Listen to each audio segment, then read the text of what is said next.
नमस्कार, मैं कमलेश कबीर आपका हार्दिक स्वागत करता हूं इस नए एपिसोड में। आज के इस एपिसोड में हम बात करेंगे शंकराचार्य।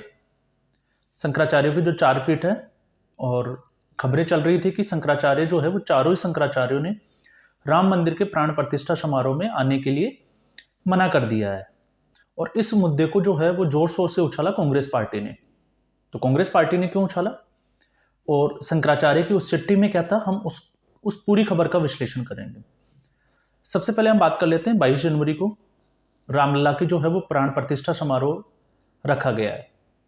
और उसके बाद में ही जो है, पहले आपको पता होगा जब निमंत्रण नहीं दिया गया तो विपक्षी दलों के द्वारा एक बात जोर से उठाई जाती थी मुद्दे को कि हमें निमंत्रण नहीं मिला। लेकिन जैसे जैसे अब ये जो है वो घड़ी नज़दीक आ रही है, वैसे वैसे देखा जाए तो लगभग जो है वो सभी को निमंत्रण मिल चुका है, कुछ एक को छोड़ के। अब समस्या ये है कि जाएं या नहीं जाएं, और उसमें सबसे बड़ी पार्टी जो उलझी हुई है वो है कांग्रेस पार्टी। तो कांग्रेस पार्टी को ये डर सता रहा है कि कहीं उसके जाने से उसका जो वोट बैंक है वो उसके हाथ से नहीं निकल जाए। और वोट बैंक कौन सा? मुस्लिम तुष्टीकरण। आपको पता होगा जब से देश आज़ाद हुआ है कांग्रेस पार्टी जो है वो चुनाव जीतती आई है और उनके ऊपर बड़ा आरोप लगता है मुस्लिम तुष्टीकरण का। और इस बार भी जो है वो यही दिखाई दे रहा है। अब कांग्रेस पार्टी को यह भी सोचना चाहिए कि 1992 में जब बाबरी विध्वंस हुआ तो उनका जो वोट बैंक जो हाथ से निकलना था, मुस्लिम वोट बैंक, तो वो तो उसी वक्त निकल गया होगा, क्योंकि उसके बाद में उनके वोट बैंक पे कब्जा किया क्षेत्रीय दलों ने। और आज वही क्षेत्रीय दल जो है वो उनके घटक दल है। और उनकी आपस में कैसे झगड़ा चल रहा है, सीट शेयरिंग का फॉर्मूला, वो आपको समझ में आ जाएगा। न्यूज़ वगैरह आप लोग देखते ही होंगे।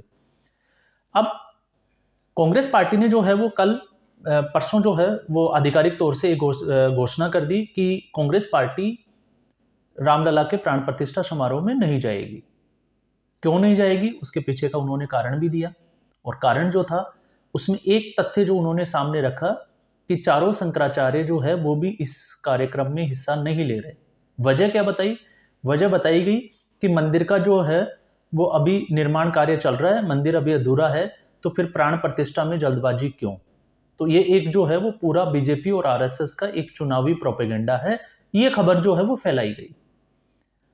अब उसके बाद में आज की अगर हम खबर की बात करें तो अगर इस खबर का हम विश्लेषण करते हैं तो वैसे अगर हम देखें तो शंकराचार्य को मैं आपको बता देता हूं, आदि शंकराचार्य के समय से ही भारत को धार्मिक तौर पे आपस में जोड़ने के लिए 4 पीठों का जो है वो निर्माण किया गया। पूर्व में गोवर्धन, उत्तर की अगर हम बात करें तो बद्रीनाथ, इसके बाद में हम बात करते हैं पश्चिम में, तो पश्चिम में जो है वो शारदा पीठ गुजरात, और दक्षिण में पुरी की जो श्रृंगेरी पीठ है वो। तो ये 4 जो है वो शंकराचार्यों की पीठ है। अभी आज की जो लेटेस्ट खबर है वो है श्रृंगेरी और इसके अलावा द्वारका पीठ। इन दोनों पीठ के जो शंकराचार्य हैं उन्होंने अपना एक मैसेज दिया है। और मैसेज की बड़ी बात क्या है? तो बड़ी बात यह है कि कुछ धर्म विरोधी लोग ये एक प्रोपेगेंडा चला रहे हैं। हालांकि उनको जो है वो बहुत खुशी है और वो चाहते हैं कि हर्षोल्लास के साथ में जो है वो प्राण प्रतिष्ठा का जो कार्यक्रम है वो संपन्न किया जाए विधि अनुसार और शास्त्र अनुसार। और उसमें बकायदा जो है वो दैनिक जागरण की एक जो रिपोर्ट जो दी थी उसको कोट करते हुए उन्होंने कहा है कि ऐसे कुछ लोग जो है धर्म विरोधी लोग जो ये झूठी अफवाहें फैल रही हैं। तो इससे आप अंदाजा लगा सकते हैं कि ये पार्टियां, ये लोग जो है वो किस तरीके से जो है वो किस लेवल तक जाके ऐसी झूठी अफवाहें फैला सकते हैं। इनको जाना नहीं है तो नहीं जाए, लेकिन शंकराचार्यों की पीठ के ऊपर इन्होंने उसका आश्रय लेते हुए जो है इस तरह की झूठी अफवाहें फैलना और फिर उनका जो है वो सभी को आशीर्वाद देते हुए, ये सबसे बड़ी बात है दोनों की। अगर हम बात करें तो दोनों ही पीठ के जो शंकराचार्य हैं उन्होंने आशीर्वाद भी दिया है कि ये जो है, और स्पेशली उन्होंने जो है, आप चिट्ठी में लिखोगे तो आस्तिक भी एक वर्ड यूज किया गया कि आस्तिक लोगों के लिए जो है ये एक बहुत बड़ा दिन है, तो ये हर्षोल्लास के साथ मनाया जाए। तो अब आप इससे अंदाजा लगा सकते हैं कि विपक्ष की जो पार्टियां हैं, हालांकि कांग्रेस पार्टी जो है आज उसकी प्रेस कॉन्फ्रेंस अगर देखेंगे तो वो जो है वो इस पर सफाई देती हुई भी नजर आएगी। लेकिन कांग्रेस पार्टी की अब स्थिति ये बन गई है कि जाएं तो जिसको हम कहें कि एक तरफ कुआं और एक तरफ खाई। इनको डर है कि अगर वो जाते हैं तो मुस्लिम वोट जो है वो उनके हाथ से निकल जाएगा, और अगर ये वहां नहीं जाते हैं तो हिंदू वोट उनके हाथ से निकल जाएगा। लेकिन एक उम्मीद की किरण जो है वो ये भी है कि मोदी विरोधी जो हिंदू है उनके वोट तो उनको मिल ही जाएंगे अगर वो नहीं जाते हैं। क्यों?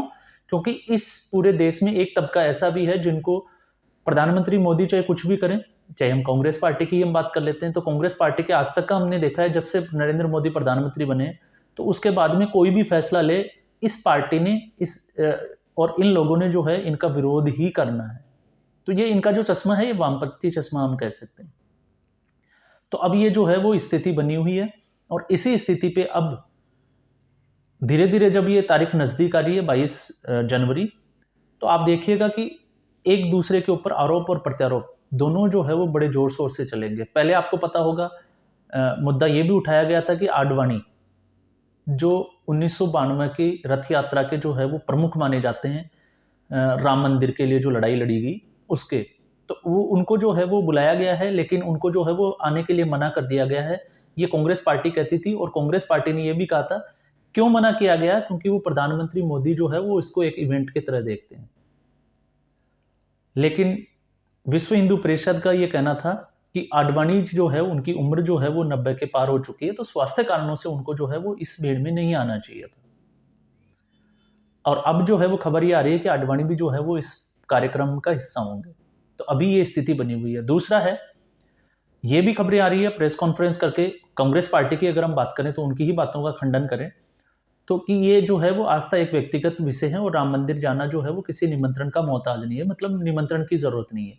लेकिन 22 जनवरी के कार्यक्रम में निमंत्रण की जरूरत इसलिए है क्योंकि आपने चाहे विश्व हिंदू परिषद की बात करें, इसके अलावा हम जो राम मंदिर ट्रस्ट जो न्यास है उसकी हम बात करें, चाहे प्रधानमंत्री मोदी का वो भाषण, कि लोगों को जो है वो इस दिन असुविधा नहीं हो, क्योंकि यहाँ पे बहुत सारे लोग जो है वो वीआईपी कल्चर लोग आएंगे, कुछ जो है वो साधु संत आएंगे, तो ऐसी स्थिति में वहाँ की व्यवस्था जो है वो खराब नहीं हो, इसलिए लोग जो है वो कम से कम संख्या में सुरक्षा की दृष्टि से वहाँ, ताकि उनको जो है वो असहजता और असुरक्षा की स्थिति ना बने। तो ये जो है वो पहले ही बोल दिया गया था, लेकिन ये लोग जो है वो अब इसको भी मुद्दा बना रहे हैं। लेकिन मुद्दा जो है वो एक ही बना हुआ है कि वही पार्टी जो ये कहती थी कि राम जो है वो काल्पनिक थे, अब वो जो है वो पहले ये बोल रहे थे कि हमें निमंत्रण नहीं भेजा गया, और उसके बाद में जब निमंत्रण भेजा गया सोनिया गांधी, मल्लिकार्जुन खड़गे और अधीर रंजन चौधरी, 3 बड़े नेताओं को, और बड़े दिनों के बाद में कयास यही लगाए जा रहे थे कि कांग्रेस पार्टी इसमें जो है वो उपस्थित नहीं होगी, और हुआ भी यही। लेकिन फिर भी इन्होंने जो है वो डिसीजन लेने में 15 से 20 दिन का समय लिया, तो इससे जो है वो लोगों की शंकाओं ने और भी ज्यादा जोर पकड़ लिया था, और अब ये जो है वो वास्तविकता पे भी आ गई।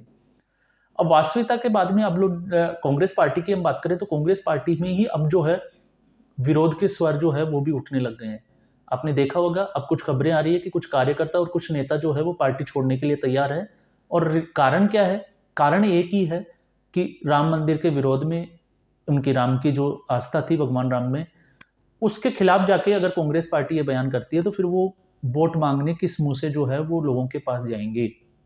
इसके अलावा आचार्य प्रमोद कृष्णम, वो तो पहले से ही आपको पता होगा कि कांग्रेस पार्टी के कुछ ऐसे डिसीजन है और वो हमेशा बात करते हैं, जो चांडाल चौकड़ी के लोग जो है वो कांग्रेस पार्टी को डिसीजन लेने ही नहीं देते, हाईकमान को वो गुमराह करते हैं।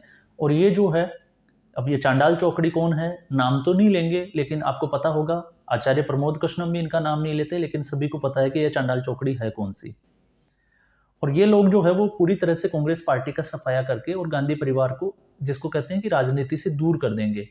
अब ये एक अलग चीज विडंबना है कि कांग्रेस पार्टी का हाईकमान जो है वो अभी भी इसको जो है वो समझ नहीं पा रहा। तो ऐसी स्थिति कांग्रेस पार्टी की बनी हुई है। दूसरी पार्टियां जो है, आपको पता ही होगा शिवसेना की क्या स्थिति बनी हुई है, क्योंकि शिवसेना को पहले अभी तक अगर हम खबर को देखें तो उनको जो है वो निमंत्रण नहीं भेजा गया, और एक समय था कि बाला साहब ठाकरे जो है वो कट्टर हिंदुत्व का प्रतिनिधित्व करते थे। और आज ये स्थिति बनी हुई है कि जब से कांग्रेस पार्टी के साथ महाविकास अघाड़ी जो गठबंधन बना है, उसके बाद में शिवसेना की क्या हालत हुई है। अब उन्हीं के जो सहयोगी दल है इंडिया अलायंस के, वो भी जो है वो एक घटक दल है, और उन्हीं के सहयोगी दल जो है वो हिंदुत्व, सनातन और श्री राम के ऊपर और पता नहीं कहाँ कहाँ जो है वो इस टिप्पणी करते हैं, लेकिन ये लोग जो है उनके खिलाफ जाके कोई स्टेटमेंट नहीं देते या कोई दबाव नहीं बनाते, और उसी का नतीजा है कि आज शिवसेना की हालत भी क्या हो गई। हालांकि शिवसेना के लिए कल भी एक बहुत बुरी खबर जो आई थी, आपको पता ही होगा कि स्पीकर ने जो है वो शिंदे गुट की जो सेना थी, एकनाथ शिंदे, उस शिवसेना को ही जो है वो मेन शिवसेना बताया। तो ये स्थिति अब शिवसेना के लिए बनी हुई है। 2024 के लोकसभा चुनाव जो है वो नजदीक है, और ये मुद्दा जो है वो प्रमुखता से उठेगा और इसका सीधा नुकसान जो होगा वो कांग्रेस पार्टी को ही होगा। और इसी की में अगर हम बात करें तो अगर भारतीय जनता पार्टी 400 सीटें अगर जीत भी जाती है, 350 से 400 सीटों पे अगर चली जाती है, तो मान के चलिए इसमें सबसे बड़ा योगदान जो होगा वो कांग्रेस पार्टी का होगा, क्योंकि कांग्रेस पार्टी जो है वो आत्मघाती गोल कर रही है। तो ये जो है ये राम मंदिर के ऊपर इस मुद्दे पे जो है वो चारों तरफ से कांग्रेस पार्टी अब फंसती हुई नजर आ रही है। और कितने नेता जो है ये पार्टी छोड़ेंगे, ये जैसे ही हम चुनाव नजदीक आएंगे हमें ये जो है आपको सुनने को मिल जाएगा कि इसी मुद्दे को लेके बहुत सारे जो नेता है पहले भी कांग्रेस पार्टी को छोड़ के चले गए। वो हालांकि मुद्दा अलग था, लेकिन इस बार जो मुद्दा होगा वो होगा राम मंदिर का मुद्दा। तो आज के एपिसोड में बस इतना ही, फिर हम एक नए एपिसोड के साथ हाजिर होंगे। तब तक के लिए नमस्कार।